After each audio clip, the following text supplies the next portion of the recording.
ಪ್ರಿಯ ಮಿತ್ರರೇ, ಹೆತ್ತವರಾದ ನೀವು ನಿಮ್ಮ ಸ್ವಂತ ಮಗುವನ್ನು ಪ್ರೀತಿಸ್ತೀರೋ, ಅದಕ್ಕೋಸ್ಕರ ಹಿತವನ್ನು ಅಪೇಕ್ಷಿಸುತ್ತೀರೋ?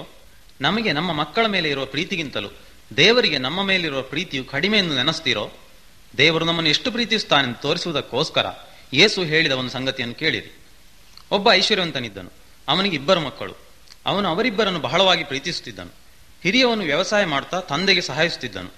ಆದರೆ ಕಿರಿಯವನಿಗೆ ಸ್ವತಂತ್ರನಾಗಿ ಜೀವಿಸಬೇಕೆಂಬ ಯೋಚನೆ. ಅವನು ಒಂದು ದಿನ ತಂದೆ ಬಳಿಗೆ ಬಂದು, ಅಪ್ಪ, ನನ್ನ ಆಸ್ತಿಯಲ್ಲಿ ನನಗೆ ಕೊಡಬೇಕಾದ್ದನ್ನು ಕೊಟ್ಟು ಬಿಡು ಎಂಬುದಾಗಿ ಕೇಳಿದನು. ತಂದೆಯು ಬೇಕಾದಷ್ಟು ಬುದ್ಧಿ ಹೇಳಿದ, ಆದರೆ ಅವನು ಕೇಳುವುದಿಲ್ಲ. ಕೊನೆಯಲ್ಲಿ ತಂದೆಯು ಅವನ ಪಾಲನ್ನು ಅವನಿಗೆ ಕೊಡಬೇಕಾಯಿತು.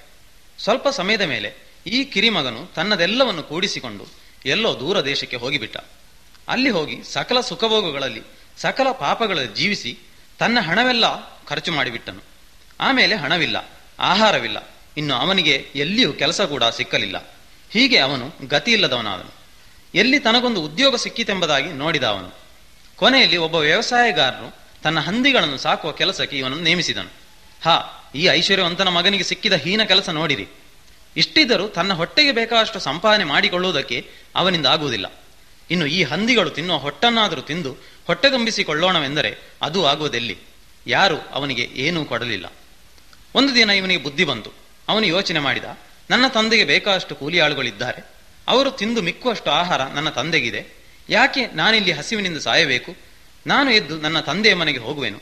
ದೇವರಿಗೂ ಅವನಿಗೂ ವಿರೋಧವಾಗಿ ನಾನು ಪಾಪ ಮಾಡಿದ್ದೇನೆಂಬುದಾಗಿ ಅವನಿಗೆ ಹೇಳುವೆನು. ಮಾತ್ರವಲ್ಲ, ನಾನಿನ್ನು ನಿನ್ನ ಮಗನೆಂದು ಕರೆಯಿಸಿಕೊಳ್ಳುವುದಕ್ಕೆ ಯೋಗ್ಯನಲ್ಲ.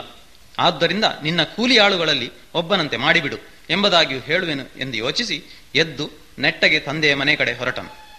ಅವನು ತಂದೆಯ ಮನೆಗೆ ಇನ್ನೂ ದೂರದಲ್ಲಿರುವಾಗ ತನ್ನ ಬಳಿಗೆ ಬರುವುದನ್ನು ತಂದೆಯು ನೋಡಿ ಅವನ ಬಳಿಗೆ ಓಡಿ ಬಂದನು. ಅವನನ್ನು ಅಪ್ಪಿಕೊಂಡು ಮುದ್ದಿಟ್ಟನು. ಆಗ ಮಗನು ತಂದೆಗೆ ಹೀಗೆ ಹೇಳಿದನು, ಅಪ್ಪ, ನಾನು ದೇವರ ದೃಷ್ಟಿಯಲ್ಲಿಯೂ ನಿನ್ನ ದೃಷ್ಟಿಯಲ್ಲಿಯೂ ಪಾಪ ಮಾಡಿರುತ್ತೇನೆ. ನಾನಿನ್ನು ನಿನ್ನ ಮಗನೆನಿಸಿಕೊಳ್ಳುವುದಕ್ಕೆ ಯೋಗ್ಯನಲ್ಲ. ಇಷ್ಟು ಹೇಳುವಷ್ಟರಲ್ಲಿ ತಂದೆಯು ಇನ್ನೇನು ಕೇಳಲಿಲ್ಲ. ತನ್ನ ಸೇವಕರನ್ನು ಕರೆದನು. ಬೇಗನೆ ಹೋಗಿ ಒಂದು ಶ್ರೇಷ್ಠವಾದ ಉಡುಪನ್ನು ತಂದು ಇವನಿಗೆ ತೊಡಿಸಿರಿ. ಕೈ ಬೆರಳಿಗೊಂದು ಉಂಗುರವನ್ನಿಟ್ಟು ಕಾಲಿಗೆ ಜೋಡು ಮೆಡಿಸಿರಿ ಮತ್ತು ಅಡಿಗೆ ಸಿದ್ಧ ಮಾಡಿರಿ. ಔತಣ ಮಾಡಿ ಉಲ್ಲಾಸ ಪಡೋಣ. ಈ ನನ್ನ ಮಗನು ಸತ್ತವನಾಗಿದ್ದನು, ತಿರುಗಿ ಬದುಕಿ ಬಂದನು, ಪೋಲಿ ಹೋಗಿದ್ದನು, ಈಗ ಸಿಕ್ಕಿದ್ದಾನೆ ಎಂಬುದಾಗಿ ಹೇಳಿದನು. ಆ ತಂದೆಗೆ ಎಷ್ಟೊಂದು ಪ್ರೀತಿ ತನ್ನ ಮಗನ ಮೇಲಿದೆ ನೋಡಿರಿ. ಯಾಕೆ? ಆ ಮಗನು ಪಶ್ಚಾತ್ತಾಪ ಪಟ್ಟು ತನ್ನ ತಂದೆಯ ಬಳಿಗೆ ಹಿಂತಿರುಗಿ ಬಂದದರಿಂದ ತಂದೆಯು ಅವನ ಪಾಪಗಳನ್ನು ಮನ್ನಿಸಿ ಅವನನ್ನು ತನ್ನ ಮಗನಂತೆಯೇ ಸ್ವೀಕಾರ ಮಾಡಿದನು. ಆದರೆ ಪ್ರಿಯ ಸ್ನೇಹಿತರೆ, ನಮ್ಮ ಮೇಲಿರುವ ದೇವರ ಪ್ರೀತಿಯು ಅದಕ್ಕಿಂತ ದೊಡ್ಡದಾಗಿದೆ. ಆತನು ನಮ್ಮ ಜೀವನಕ್ಕೆ ಬೇಕಾದೆಲ್ಲವನ್ನು ಕೊಟ್ಟಿರುತ್ತಾನೆ. ಆದರೆ ನಾವು ಅವುಗಳನ್ನು ದುರುಪಯೋಗ ಮಾಡಿರುತ್ತೇವೆ. ಆತನಿಗೆ ವಿರೋಧವಾಗಿ ಸುಳ್ಳು, ಮೋಸ ಮೊದಲಾದ ಪಾಪಗಳನ್ನು ಮಾಡಿ ಆತನಿಂದ ದೂರಕ್ಕೆ ಅಗಲಿರುತ್ತೇವೆ.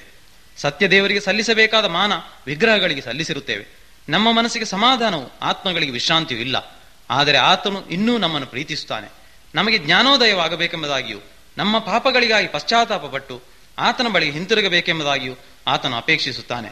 ಸ್ನೇಹಿತನೇ, ಸತ್ಯದೇವರ ಬಳಿಗೆ ಬಂದು ಆತನ ಮಗುವಾಗುವುದಕ್ಕೆ ನಿನಗೆ ಇಷ್ಟವಿದೆಯೋ? ಯೇಸು ಕ್ರಿಸ್ತನು ನಿನ್ನ ಪಾಪ ಪರಿಹಾರಕ್ಕಾಗಿ ಪ್ರಾಣ ಕೊಟ್ಟಿರುತ್ತಾನೆ. ನೀನು ನಿನ್ನ ಪಾಪಗಳಿಗಾಗಿ ಪಶ್ಚಾತ್ತಾಪ ಪಟ್ಟು ಕ್ರಿಸ್ತನಲ್ಲಿ ನಂಬಿಕೋ. ಆತನು ನಿನ್ನ ಪಾಪಗಳನ್ನು ಪರಿಹರಿಸುತ್ತಾನೆ. ದೇವರು ನಿನಗೆ ಸಹಾಯಿಸಲಿ.